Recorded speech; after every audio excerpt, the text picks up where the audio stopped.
Welcome to my YouTube channel maths वाला a new world of learning mathematics. आज हम इस वीडियो में बात करेंगे क्वाड्रेटिक इक्वेशन के बारे में। तो चलिए देख लेते हैं क्या होती है quadratic equation. The equation which is in the form of a x square plus b x plus c is equals to zero that is called standard form of quadratic equation. जो भी equation a x square plus b x plus c is equals to zero के form में होगी उसे हम बोलेंगे standard form of quadratic equation. तो देखिए एग्जाम्पल देख लेते हैं। 5x² ये भी क्वाड्रेटिक इक्वेशन है क्योंकि इसकी पावर 2 है। तो सिंपली हम लोग ये भी बोल सकते हैं कि जिसकी पावर 2 होगी, जिस इक्वेशन की पावर 2 होगी, ओके, जिस पॉलिनोमियल की पावर 2 होगी उसे हम लोग बोल सकते हैं कि वो क्वाड्रेटिक इक्वेशन होगी। ओके, यहाँ पर देखिए 2x² प्लस 3x-7 ये स्टैंडर्ड फॉर्म है क्वाड्रेटिक इक्वेशन का क्योंकि ये ax² plus bx plus c के फॉर्म में है। यहाँ पर देखिए -2x² प्लस 5 ये भी क्वाड्रेटिक इक्वेशन होगी क्योंकि इसकी पावर क्या है 2 है। 4x² - 17 ये भी क्या होगी क्वाड्रेटिक इक्वेशन होगी क्योंकि इसकी भी पावर 2 है। तो these are some examples of quadratic equation. I hope आपको समझ में आ गया होगा कि क्वाड्रेटिक इक्वेशन हम लोग किसे बोलेंगे। चलिए और देख लेते हैं solving method of quadratic equation. How to solve a given quadratic equation. Quadratic equation को हम लोग कैसे सॉल्व कर सकते हैं। तो यहाँ पर देखिए 3 मेथड्स हैं। पहला फैक्टराइजेशन मेथड, दूसरा बाय यूजिंग क्वाड्रेटिक फार्मूला, तीसरा bye the method of completing square. तो वन बाय वन हम लोग डिस्कस करेंगे। ओके, एक एक मेथड्स को। चलिए एक एग्जांपल ले लेते हैं।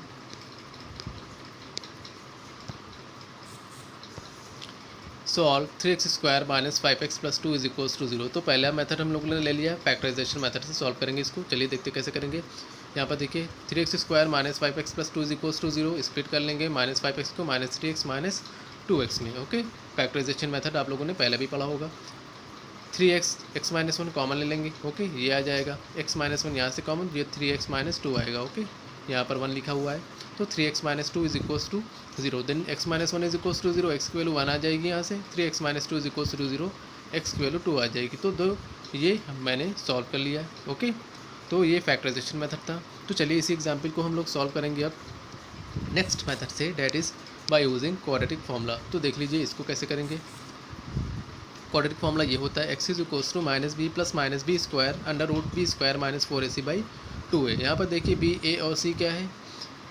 a हमारा x² का कोफिशिएंट होगा, ओके, b हमारा x का कोफिशिएंट होगा और c क्या होगा, कांस्टेंट होगा। Okay, in the given equation. चलिए यहाँ से देख लेते हैं। जैसे एक गिवन इक्वेशन है, सेम क्वेश्चन मैंने लिया इसको। 3x² - 5x + 2 is equals to 0। यहाँ पर देखिए x² का कोफिशिएंट 3 है तो a की वैल्यू 3 हो जाएगी, x का कोफिशिएंट 5 है तो b की वैल्यू क्या हो जाएगी, -5 हो जाएगी, c कांस्टेंट यहाँ पर 2 हो जाएगा। ओके, सिंपली मैंने क्या किया, b² - 4ac पहले निकाल लिया। ओके, स्क्वायर रूट के अंदर वाला, तो इसकी वैल्यू 1 आ गई।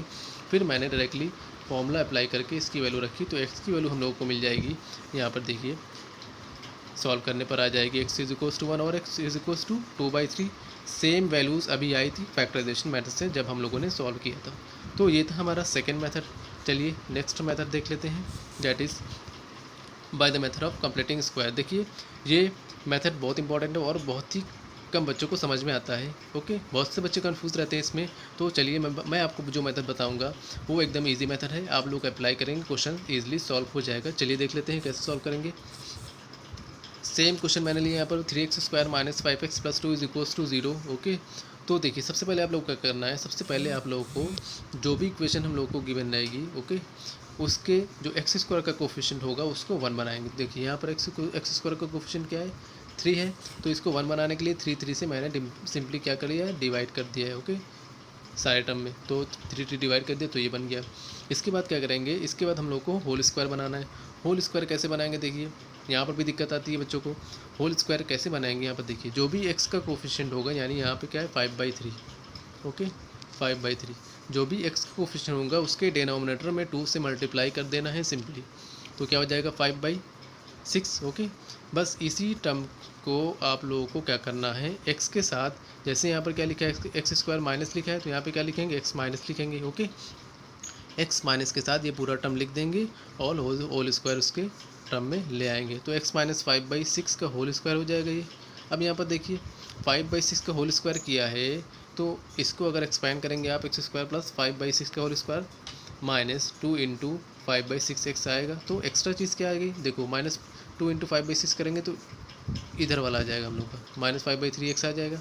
तो एक्स्ट्रा चीज़ क्या आ जाएगी, या तो आप सिंपली ऐसा करिए कि जिससे भी आप जो भी होल स्क्वायर मिलेंगे उसी को क्या कर देंगे, माइनस भी लिख लेंगे। ओके, जैसे यहाँ पे लिखा है 5/5 स्क्वायर कितना आएगा 6 का स्क्वायर, तो यहाँ पे क्या हो जाएगा 25/36 हमने माइनस कर दिया है। ठीक है, जो x के साथ मैंने होल स्क्वायर में लिखा था। अब यहाँ पे 2/3 सिंपली मैंने यहाँ पर उतार दिया है इज इक्वल्स टू 0। ओके, अब आपको क्या करना है 25/36 उधर भेज दिया मैंने। ठीक है, इज इक्वल्स टू के, तो ये हमारा ये आ गया। इसके बाद सिंपली हमने सॉल्व कर लिया, एक्स स्क्वायर हटेगा तो यहाँ पर क्या हो जाएगा +-1/√1/36, तो यहाँ पे x - 5/6 इज इक्वल्स टू +-1/6। तो एक बार प्लस रखेंगे और एक बार माइनस रखेंगे तो दो वैल्यूज़ आएगी हम लोगों की सॉल्व करने पर, x इज इक्वल्स टू 1 और x is equals to 2/3। Okay,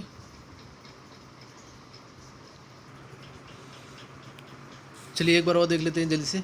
सबसे पहले हम लोग क्या करेंगे, जो भी इक्वेशन होगी उसको क्या करेंगे एक्स स्क्वायर का कोफिशिएंट 1 बनाएंगे। ओके, बना लिया। उसके बाद क्या करेंगे, उसके बाद एक्स के कोफिशिएंट में डिनोमिनेटर में एक्स के कोफिशिएंट के डिनोमिनेटर में 2 से मल्टीप्लाई करेंगे, उसी को एक्स के साथ लिख देंगे। यहाँ पर प्लस होगा प्लस लिखेंगे और माइनस होगा तो माइनस लिखेंगे, एक्स के साथ लिख के होल स्क्वायर बना लेंगे। जो भी यहाँ पर लिखेंगे उसको सिंपली माइनस कर देंगे उसी से। ओके, यहाँ पर देखिए 25/36 और +2/3 इज इक्वल्स टू 0। इसके बाद कुछ नहीं करना, इसके बाद सॉल्व करना है, आप लोग आसानी से सॉल्व कर सकते हैं। ओके, चलिए नेक्स्ट देख लेते हैं nature of roots. Nature of roots की बात करें तो सबसे पहले बात कर लेते हैं डिस्क्रिमिनेंट क्या होते हैं। Discriminant d is equals to b² - 4ac होता है। ओके, ये क्वाड्रेटिक फॉर्मूले में जो √b² - 4ac होता है उसी को हम लोग बोलते हैं डिस्क्रिमिनेंट। ओके, यहाँ पर देखिए 3 केस बनता है। जब भी b² - 4ac ग्रेटर देन 0 होगा तो 2 डिस्टिंक्ट एंड रियल रूट्स मिलेगा। कहने का मतलब यहाँ पर ये है कि 2 रियल रूट्स मिलेगा बट वो दोनों की वैल्यूज़ क्या होंगी, अलग अलग होंगी। b² - 4ac is equals to 0 होगा तो क्या होगा 2 इक्वल रियल रूट्स मिलेगा। कहने का मतलब यहाँ पर ये है कि 2 रियल रूट्स मिलेगा लेकिन दोनों की वैल्यूज़ यहाँ पर क्या होंगी, सेम होंगी। थर्ड केस देख लीजिए, b² - 4ac less than equal to होगा, लेस दैन 0 होगा तो नो रियल रूट्स, यानी कि कोई रियल रूट्स हमें नहीं मिलेंगे। ओके, चलिए एक एग्जांपल लिया मैंने, जल्दी से समझ लेते हैं। Find the nature of the roots of the given quadratic equation if the real roots exist find them. तो सबसे पहले हमें क्या करना है, नेचर ऑफ रूट्स हमें फाइंड आउट करना है। अगर रियल रूट एग्जिस्ट करेगा तो हमें उसे फाइंड आउट भी करना है। तो कैसे करेंगे, देखिए एक एग्जांपल मैंने लिया है 2x² - 6x + 3 is equals to 0। सबसे पहले हम लोग क्या करेंगे, डिस्क्रिमिनेंट d निकालेंगे b² - 4ac। ओके, तो b की वैल्यू यहाँ पर क्या है -6 है, a की वैल्यू 2 है, c की वैल्यू 3 है। सिंपली मैंने वैल्यू पुट कर दी, आपका आंसर आया 12। तो b² - 4ac 12 आ गया, यानी 12 क्या है, 0 से ग्रेटर है। तो 0 से ग्रेटर देन वाली में कौन सी कंडीशन लग गई, 2 डिस्टिंक्ट एंड रियल रूट, यानी 2 रूट्स हमें मिलेंगे जो कि जिनकी वैल्यू क्या होगी, दोनों अलग अलग होंगी। तो सिंपली आप इसको factorization method by using quadratic formula या by the method of completing square solve करेंगे तो आपकी दो वैल्यूज़ आएगी, x इज इक्वल्स टू 3 + √3/2 और एक वैल्यू आएगी x is equals to 3 - √3/2। I hope आपको समझ में आ गया होगा कि कैसे nature of root find out करेंगे।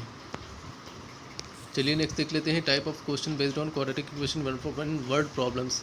ओके, देखिए वर्ड प्रॉब्लम्स के जो क्वेश्चन होते हैं क्वाड्रेटिक इक्वेशन के, वो कैसे कैसे बन सकते हैं, किस पे बनते हैं, देख लेते हैं, डिस्कस कर लेते हैं इसके बारे में। चलिए, पहला नंबर सिस्टम से बन सकता है, जैसे कि स्क्वायर का हो गया या होल नंबर का हो गया या कॉन्जिक्यूटिव इंटीजर हो गया, कॉन्जिक्यूटिव इवन ऑड हो गया। ओके, या सम ऑफ स्क्वायर हो गया या प्रोडक्ट ऑफ स्क्वायर या डिफरेंट ऑफ स्क्वायर हो गया। तो ये सारे के सारे नंबर सिस्टम पर क्वाड्रेटिक इक्वेशन के क्वेश्चंस बनते हैं। एजेस वाले क्वेश्चन हो गए। Okay, sum of ages, okay, product of age. Third क्या है, अप स्ट्रीम डाउन स्ट्रीम, बहुत इंपॉर्टेंट है। ओके, यहाँ से क्वेश्चन बोर्ड एग्जाम में भी आते हैं, तो अप स्ट्रीम और डाउन स्ट्रीम पे भी क्वेश्चन बन सकते हैं। मेंसुरेशन में डायरेक्ट सिंपली यहाँ पे राइट एंगल ट्रायंगल से ही क्वेश्चन बनते हैं। ओके, टाइम एंड वर्क पर क्वेश्चन बन सकता है इस पर, और डिस्टेंस, स्पीड और टाइम, ये भी बहुत इंपॉर्टेंट है, यहाँ से भी क्वेश्चन एग्जाम में आ सकते हैं, डिस्टेंस, स्पीड और टाइम पे भी। ओके, तो ये सारे के सारे वर्ड प्रॉब्लम पे क्वेश्चन बन सकते हैं। आई होप आपको सारे के सारे कॉन्सेप्ट समझ में आ गए होंगे। अब आप किसी भी बुक से कोई क्वेश्चन उठाइए और उसको सॉल्व करिए। जो मैंने मेथड बताए आपको सॉल्व करने के, उनको अप्लाई करिए। अगर आपको कोई प्रॉब्लम हो तो आप कमेंट बॉक्स में कमेंट करके बता सकते हैं। Okay, thank you.